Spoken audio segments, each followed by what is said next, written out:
deserve our praise. We send our great witness days, no God, whatever worship but Allah subhanahu wa ta'ala. And we send our prayers and blessing upon His Prophet and Messenger Muhammad sallallahu alaihi wasallam, his family, his companions, and those that follow in his footsteps.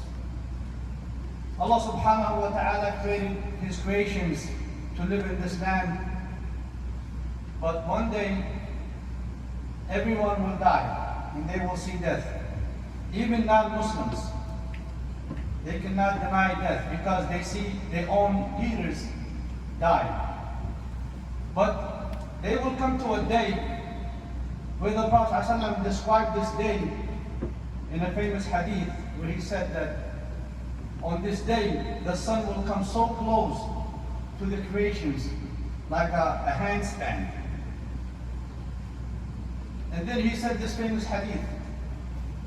He said that 7 people will be shaded under the shade of Allah subhanahu wa ta'ala on the day when there will be no shade except His shade, Allah subhanahu wa ta'ala.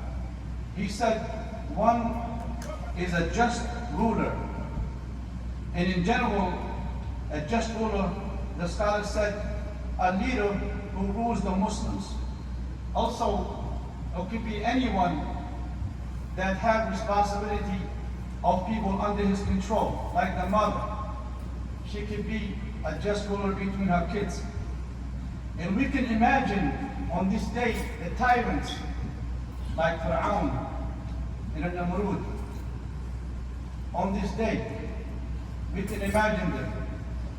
So justice, the Shaykh said, the Prophet ﷺ, he was the best of the just leader. So was his companions, and Umar, may Allah be pleased with him. And also a young man who has been brought up in the worship of Allah subhanahu wa ta'ala. From very young age, he worships Allah subhanahu wa ta'ala. And then he continues. When you worship Allah very young, it continues with you for the rest of your life.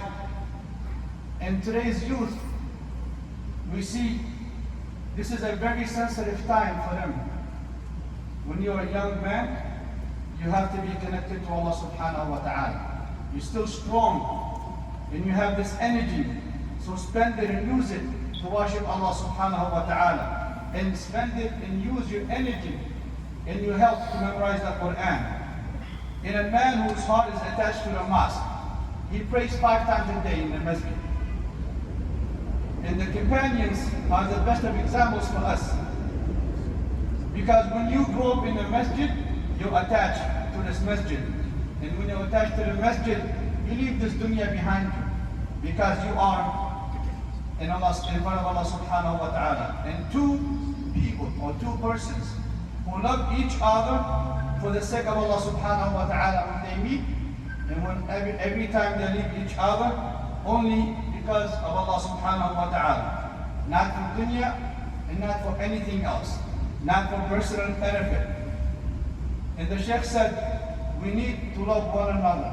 And we should not have any grudges or anything in our hearts for others. And the Prophet ﷺ said that if you love for the sake of Allah subhanahu wa ta'ala, you have succeeded. And a man who refuses the call of a charming or a seducing woman who is of a noble birth, she got high status, he refused her call for illicit relations, and he said, I fear Allah. I'm afraid of Allah subhanahu wa ta'ala. And Aisha said in the famous hadith where the verse says those who are attached or those who fear Allah subhanahu wa ta'ala until the end of the verse where it says in their hearts are trembling. He said, who are these people? Are they the one who sins? He said, the Prophet ﷺ, no. These people are the ones who do the acts of worship, but they are afraid that Allah subhanahu wa ta'ala is not going to accept it from them. Wa jazakumullah khair.